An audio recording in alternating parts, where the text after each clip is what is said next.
What's going on, Illumineers, and welcome back to the madness. We got another set of card reveals. Not that many. We only have 6 or 7 this time. And it's really because we're almost done with all the card reveals. The Azurite Sea is almost here. I think November 15th is when stores can sell it. And we've almost seen all the cards. There might be 10 to 15 more for us to look at. And then, of course, a bunch of the enchanted. So get your deck building going on, guys. If you haven't seen it yet, the 20 Lore Discord, we've already started deck teching for set 6, getting ideas out there. So make sure you guys go and join them.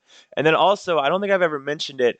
I get all of these cards from the Mushu Report. Okay, it's an amazing site. They have a great wiki. Go check them out. It shows all of the card reveals, and that's where I go to get all the card images and everything for these videos. So check out that page. And then finally, check out the video in the description. Win yourself some free cards from my pocket, from Safari Zone Collectibles pocket, and let's look at the reveals. So first up on our list, we have our last Steel Legendary, and he is a big boy. He is a 6 cost uninkable Wreck-It Ralph. He's a 4/4/3, and I wreck things. Whenever this character quests, you may banish chosen item or location to gain 2 lore. Now, this one's really interesting, and there's a lot of talk on this one because people are kind of split on is he going to see play or not. On one hand, one of Blue Steel's harder matchups is Red Purple because Red Purple can just lay down locations and just kind of win out.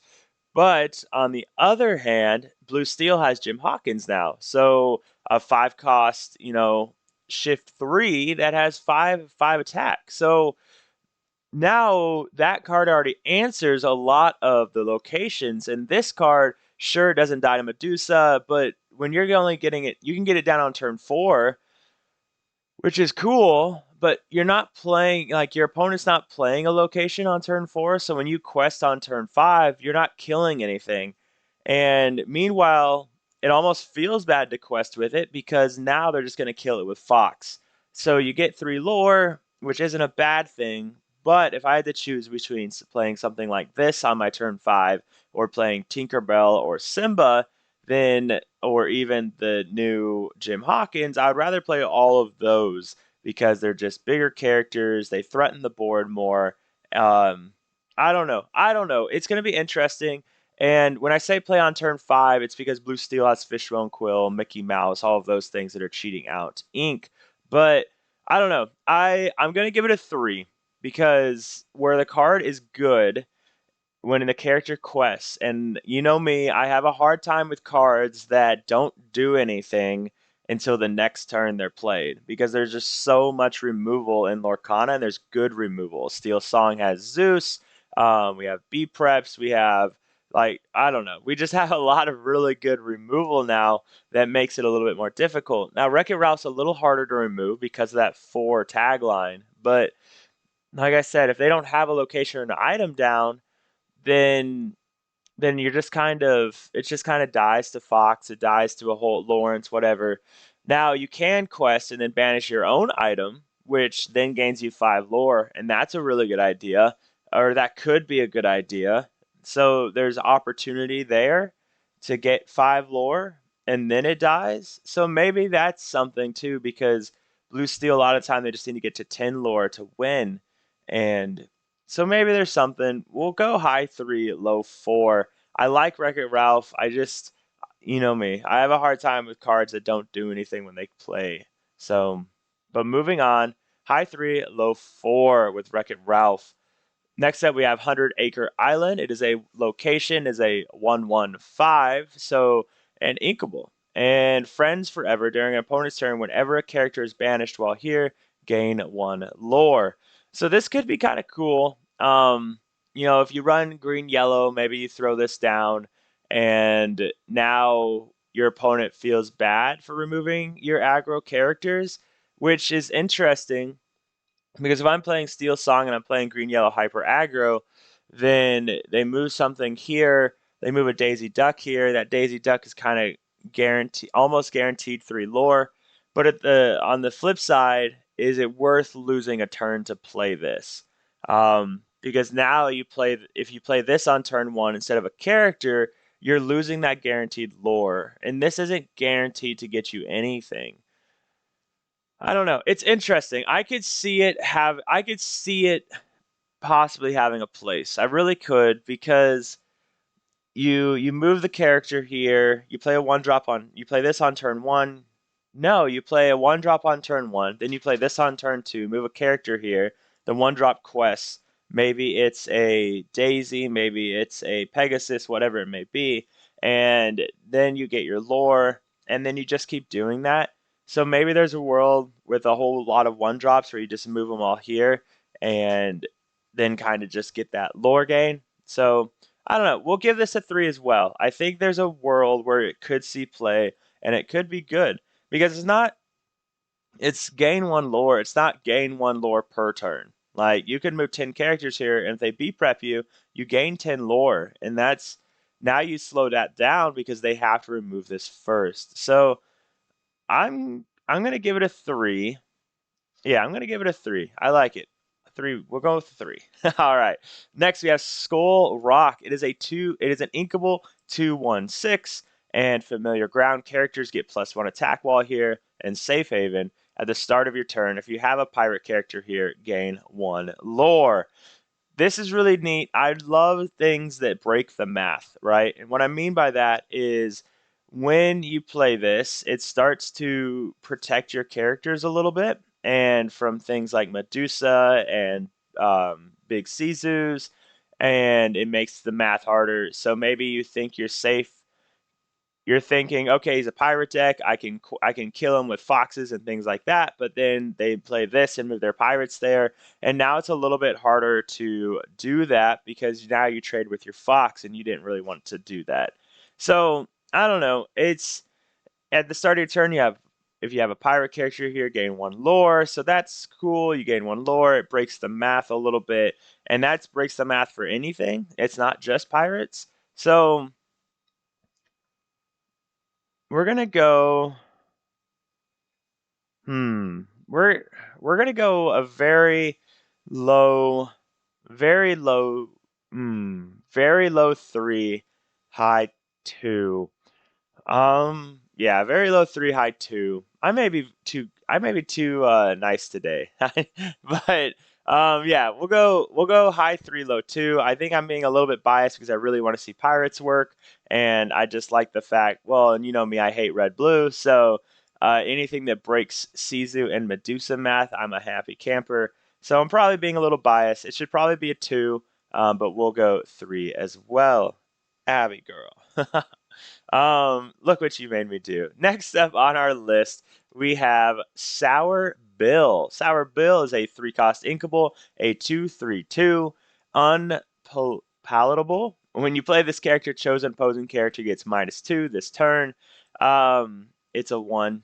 Like we just don't. What blue deck cares about this?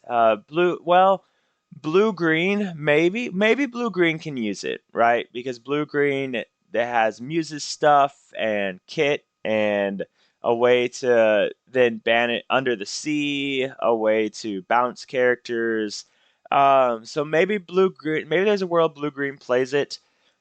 I don't know what that world might look like because turn three they'd rather play Fishbone Quill or ways to cheat things out. So yeah, I just don't know what the world looks like where you play Sour Bill. Cool character. I love the character, but we're going with a one on Sour Bill. Next up, we have a three cost uninkable. The islands I pulled from the sea.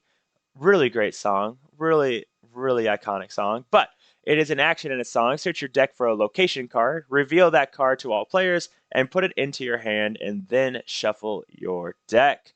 Now, this is really interesting. My buddy Palmer, who has his own YouTube channel, who does a lot of pirate themed decks, is super excited for this card because polling a location, being able to search for that location, is super impactful for him.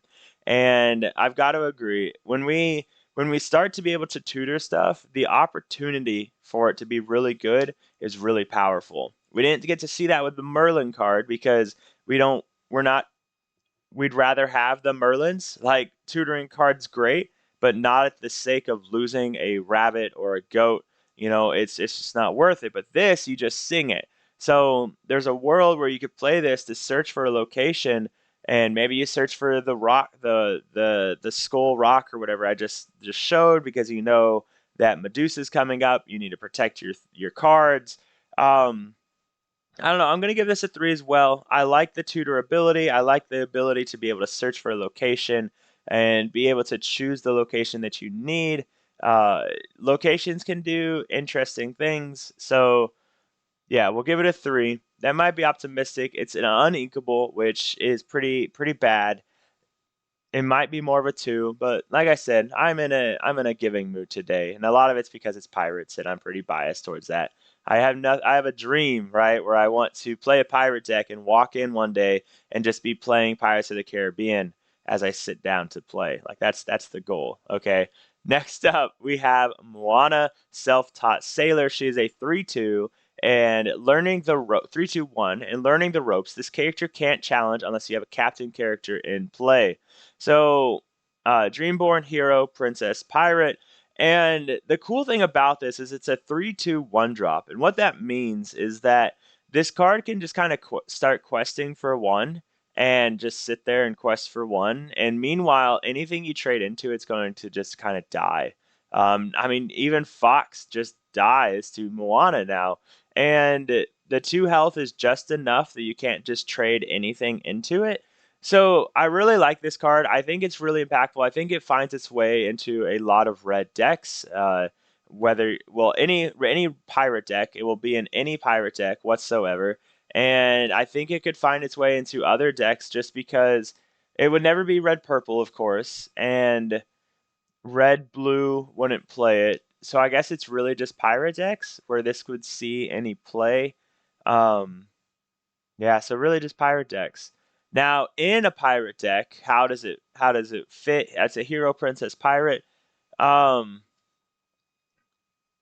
this could actually be really good into red yellow as well, the princess with the queen censor core because it is a princess. So I'm gonna here's my bias, right? You guys are gonna tear me apart. I'm gonna give it a 4. I'm gonna give it a 4 because it's just a really good one drop. It's a really good one drop that just starts questing away and trades into everything, and that's interesting. Sorry. Trades into everything, and it does really cool stuff. And I like that it works with Queen Censor Core. Queen Censor Core is one of my favorite cards of all time, and I'm going to go with a 4. I'm going to go with a 4. I like the artwork as well. There's possibilities with maybe the shiftable Moana as well, and let me know. But going on, my card of the day. This one's a little interesting, but my card of the day. Uh, it's going to have to be Moana. And it's Moana because of the fact that she can fit into so much. Every one of these other cards really only fits into one type of deck, but Moana will fit into Queen Censor Core and Pirate decks.